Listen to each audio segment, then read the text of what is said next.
Chief justice نے briefing دی ہے، اس میں کہا دیکھیں نا ہم جج ہیں، میں ایسے جج بننا ہوں، میرٹ کے اوپر آیا ہوں، 26ویں آئینی ترمیم کر کے ہم نے اس کے اندر اصلاحات لائی ہیں. یعنی کہ آئی ایم ایف کے وفد کے سامنے بھی پاکستانی جج مسلمان ہوتے ہوئے دوسرے غیر مسلموں کو، دوسرے انسانوں کو جھوٹ بول رہا ہے کہ یہاں انصاف ہوتا ہے، میں میرٹ کے اوپر لگا ہوں، 26ویں آئینی ترمیم بڑا ثواب کا ہم نے کام کیا ہے.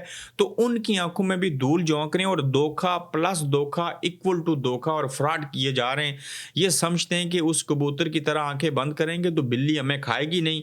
تو آپ دیکھیں کہ یہ کس طرح سے انگریزوں کے سامنے بھی جھوٹ بولتے ہیں اور خود ایسے منصب کے اوپر بیٹھے ہیں کہ جو پاکستان کا سب سے بڑا منصب سمجھا جاتا ہے اور ہے. سب سے اہم نقطہ اس میں دیکھیے کہ آج چیف جسٹس پاکستان کی پریس کانفرنس کا سب سے اہم نقطہ یہ ہے کہ انہوں نے اعتراف کر لیا کہ عمران خان نے USB میں جو ثبوت بھیجے ہیں وہ سنجیدہ نوعیت کے ہیں اور ان میں دم ہم ہے. یاد رہے کہ عمران خان نے USB میں 26 نومبر کی فائرنگ زخمیوں شہیدوں کے حوالے سے ثبوت بھیجے تھے جن میں گولی لگنے سے قبر میں اتارنے تک کے ثبوت موجود ہیں. چیف جسٹس پاکستان کا یہ بہت بڑا اعتراف ہے. اس پر بجائے فوراً فل کورٹ بٹھانے کے چیف جسٹس نے معاملہ حکومتی ججز کو بھیج دیا. ویسے مجھے لگتا ہے کہ IMF وفد سے ملاقات 24 گھنٹے پہلے اس خط کو ٹیک اپ کر کے آئینی بینچ کو بھجوانا صرف ایک ٹریپ ہے تاکہ IMF اور پوری دنیا کو بتایا جا سکے کہ عدلیہ نے 26 نومبر اور انسانی حقوق کی پامالیوں کا معاملہ ٹیک اپ کر لیا ہے. اس سے عالمی دباؤ کو کم کرنے کی کوشش ہوگی اور یہ کوشش کامیاب ہوگی کیونکہ یہ ایک لاجیکل نقطہ ہے کہ عدلیہ نے معاملہ ٹیک اپ کر لیا ہے. لیکن حقیقت تو ہم پاکستان والے جانتے ہیں کہ عدلیہ کا آئینی بینچ کیا کرے گا. صدیق جان صاحب نے اس کے اوپر تبصرہ کیا ہے. یہ بالکل لولی پاپ دینے کے مترادف ہے. اس کے اوپر کوئی عمل درآمد نہیں ہوگا، کوئی اس کے اوپر رد عمل جو ہے وہ مثبت نہیں آئے گا اور یہ معاملہ بھی ایک دفعہ پھر دب جائے گا.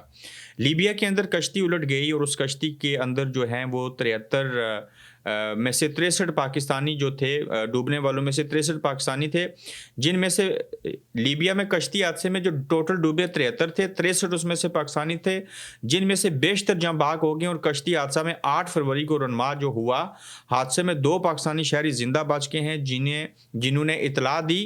اور لیبیا کشتی حادثے کے 16 میں سے جاں بحق 7 پاکستانیوں کی شناخت ہوئی ہے اور جاں بحق پاکستانیوں کا تعلق صوبہ خیبر پختونخوا سے ہے اور IMF کے مطابق 6 افراد ضلع کرم اور 1 کا تعلق باجوڑ سے ہے.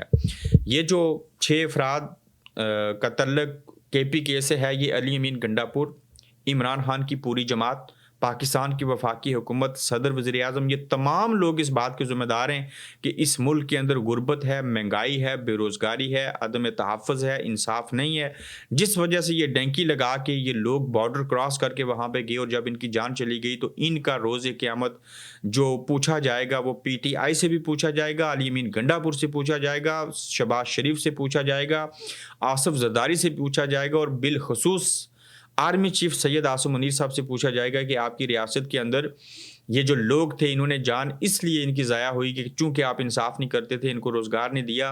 ریاست ماں جیسی ہوتی ہے لیکن یہ ریاست لوگوں کو پکڑتی ہے، لوگوں کو بھاگنے کے اوپر مجبور کرتی ہے. 95% لوگ اس ملک کو جو ہے وہ چھوڑ کے جانا چاہ رہے ہیں.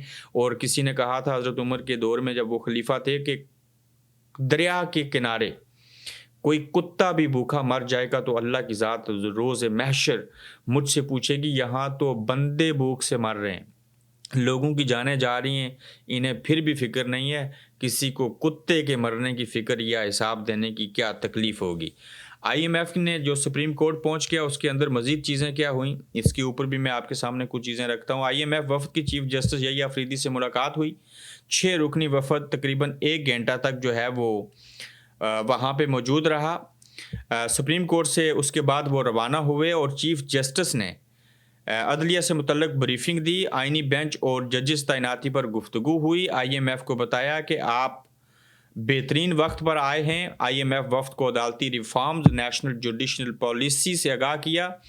IMF وفد نے پروٹیکشن آف پراپرٹی رائٹس کے حوالے سے تجاویز دیں. میں نے وفد کو بتایا ہم تجویز دیں گے، ہائی کورٹس میں جلد سماعت کے لیے ججز بینچز بنائیں گے. اور میں نے وفد سے کہا کہ جو آپ کہہ رہے ہیں وہ 2 طرفہ ہونا چاہیے. وفد نے کہا ہم پاکستان میں غیر ملکی سرمایہ کاری کا تحفظ چاہتے ہیں. میں نے وفد سے کہا ہمیں عدلیہ کے لیے آرٹیفیشل انٹیلیجنس چاہیے ہوگی. چیف جسٹس یحییٰ افریدی صاحب نے یہ بریفنگ دیا. کچھ اور چیزیں بھی انہوں نے بیان کی ہیں لیکن وہ آپ کے سامنے بیان کرنا ضروری اس لیے نہیں ہے کہ یہ سب ایک فضولیات کے اندر شامل ہوتا ہے.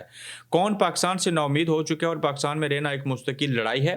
پاکستانیوں کی اچھی بات یہ ہے کہ یہ سسٹم سے لڑتے ہیں. جسٹس محسن اختر کیانی نے آج خطاب کرتے ہوئے اس بات کا اظہار کیا جس کے اوپر جو اسپیکر ہیں قومی اسمبلی کے ایاز صادق صاحب نے جواب دیا. مزید محسن اختر کیانی نے کہا کہ ریاست کے ستون تو اب رہے ہی نہیں, ریاست تو اب ہوا میں ہے. میں نا امید نہیں ہوں, انہی نوجوانوں نے ملک کو سنبھالنا ہے. عدلیہ, پارلیمنٹ اور ایگزیکٹو کو کولیپس کر چکے ہیں. اور جسٹس محسن اختر کیانی نے ایسے کہا جس کے اوپر ایاز صادق کہتے ہیں کہ ایک جج کو ایسے ریمارکس نہیں دینے چاہیے, ایسی سچی اور کھری بات نہیں کرنی چاہیے, مایوسی نہیں پھیلانی چاہیے. تو جب ایک جج انصاف کرنا چاہے تو انصاف نہ کرے, وہ کوئی بات کہے تو اس کی بات مانے نہ, انصاف کر دے تو اس کو قبول نہ کیا جائے. تو پھر ایاز صادق صاحب یہ ان کو کہنا پڑے گا کہ ہم نے تمام ادارے جو ہیں وہ ان کو کولیپس کر دیا ہے, ان کی اہمیت کو مار دیا ہے. اور یہی ایک حقیقت ہے جو جسٹس محسن اختر کیانی جو ہیں وہ بیان کرنے کی کوشش کر رہے ہیں. عمران خان سے اہم ملاقات ہوئی اور اس ملاقات کے اندر کیا طے پایا ہے, یہ بڑی اہم چیز ہے.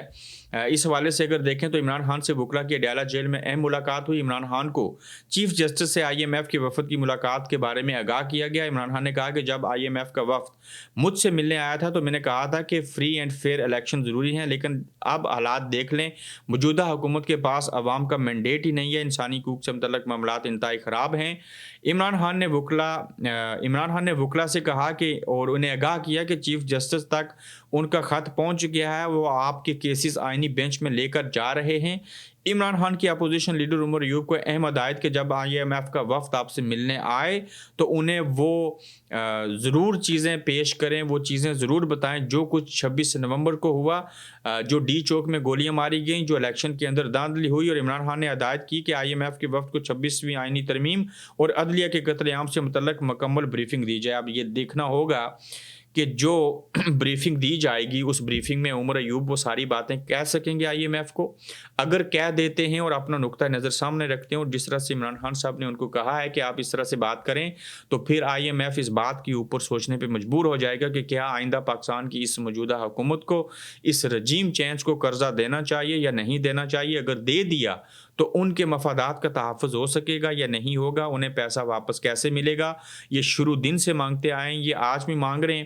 تو یہ IMF کے وفد کا پاکستان کے اندر آنا ایک بہت اہم پیش رفت ہے, اور دیکھنا یہ ہوگا کہ یہ غیر مسلم, یہ IMF کے لوگ, یہ انگریز پاکستان کی بہتری کے لیے کیا اقدام اٹھا سکتے ہیں. اپنا خیال رکھیں, اپنا فیڈ بیک دیجیے, تو انشاءاللہ جلد آپ سے پھر ملاقات ہوگی. آپ دیکھ رہے ہیں گورکھ دھندا ابرار قریشی کے ساتھ.